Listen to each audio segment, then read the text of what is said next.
The Mystery of Gravitation appeared in the Earth Review magazine, April 1893. In the National Review for January 1892, there is an article by J.E. Gore with the above title.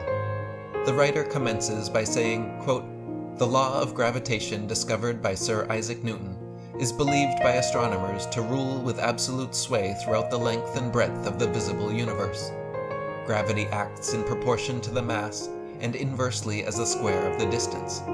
This is the law of its action. But the inquiring mind is tempted to ask, how does it act? What is the mysterious mechanism which produces gravitative action between two distant bodies unconnected by any material bond? We cannot from experience gain any explanation of action at a distance."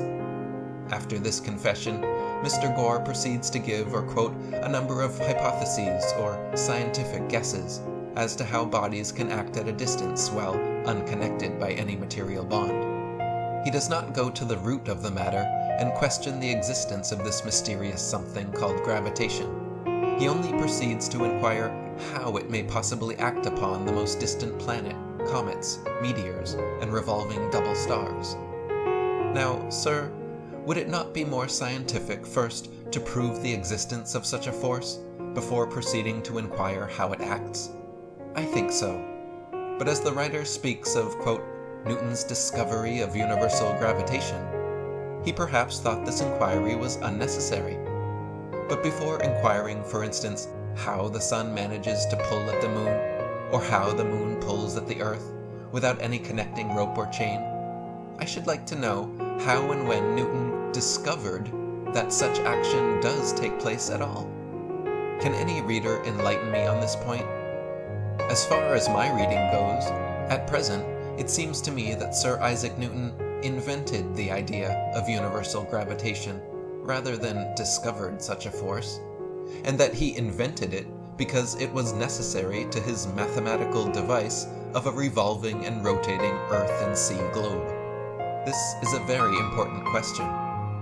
Was universal gravitation a real discovery, or was it a mere scientific idea and invention?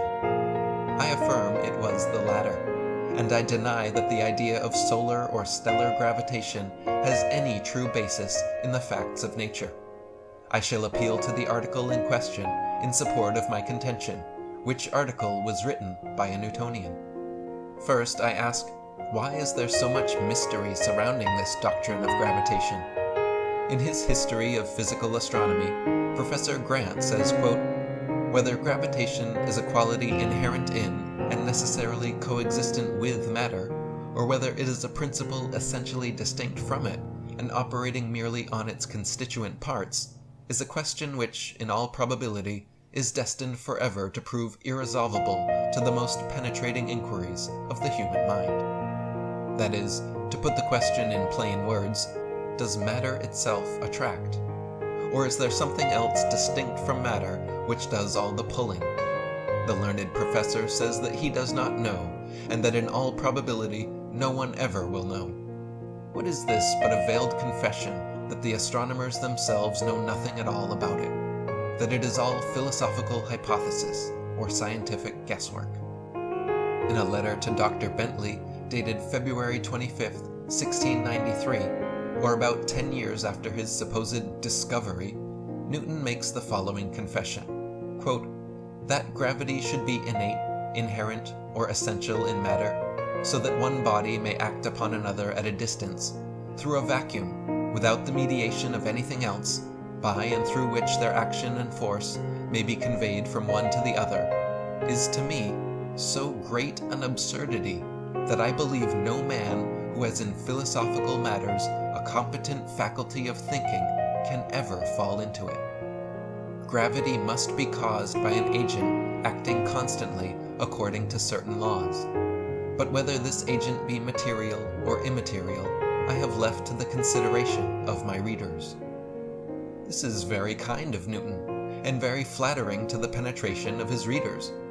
He leaves it for them to decide, and now they appeal to him. I agree with him, however, in saying that it is an absurdity to believe that bodies can act at a distance, and such distances, and that they can pull one another about like the great globes of the universe are said to do, and this too without any chains or couplings. Yet at another time, Newton seems to fall into this very absurdity. Newton says, quote, "Have not the small particles of bodies certain powers, virtues, or forces by which they act at a distance? What I call attraction may be performed by impulse, or by some other means unknown to me." On which the above-mentioned writer properly remarks, "This passage clearly shows that even Newton's penetrating intellect was unable to frame a satisfactory theory of gravitative action. Then why, I ask, believe in such an absurd and occult property?" Newton confesses the idea to be a, quote, absurdity, yet he is compelled to adopt the absurdity himself, or to confess that gravity acts by some means unknown to him. Another time, he supposes this secret force to be a universal repulsion, which of course is the very opposite of universal gravitation or attraction. But as Taylor remarks, quote, "This ingenious scheme of universal repulsion leaves no room for that self-repulsion of matter exhibited in the phenomena of elasticity." And as Mr. Gore reminds us, these phenomena have indeed proved insurmountable difficulties in all kinetic theories of gravitation. This confession is honest. Thus the best astronomers are all at sea respecting gravitation, and they are each propounding theories respecting it which are mutually contradictory and destructive. Yet this baseless idea of gravitation acting on all bodies and in all conceivable directions and distances is a fundamental doctrine lying at the very basis of the teachings of modern astronomy. It is one of its main pillars, if not its chief support. Without solar gravitation, the globe would have flown off at a tangent into space, and would probably before now have collided with some other world than ours, and we should have been suffering or consigned to a worse fate than that which we were threatened last November, owing to a predicted collision between the Earth and a comet. See the Earth Review for January. However, as we have fortunately survived this catastrophe, I would modestly ask any of our learned scientists to try to explain for your readers how the sun can possibly pull at the Earth at the distance we are told of 92 or 93 millions of miles. What is the connecting rod or coupling between the two bodies? What chain exists between them? Of what are its links composed? And where is it attached? Is the force incessant?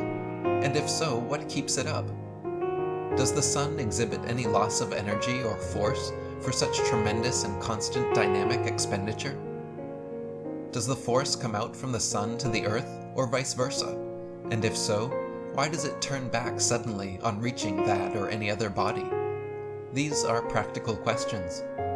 No locomotive that we know of can drag the railway carriages after it unless they are first carefully coupled onto it, and by some extraneous power. Why should the sun or moon be able to pull at the globe with all its weight of mountains, seas, and continents unconnected by any material bond? Such an action has never been known to take place on the earth. Then what reason is there for supposing it takes place in the sky? The idea is unreasonable, contrary to universal experience, and as Newton was obliged to confess, philosophically absurd. It is so great an absurdity that he says, "I believe no man who has in philosophical matters a competent faculty of thinking can ever fall into it." Now, sir, I believe the same, and I am delighted to be in harmony with so great an authority as Sir Isaac Newton on this point.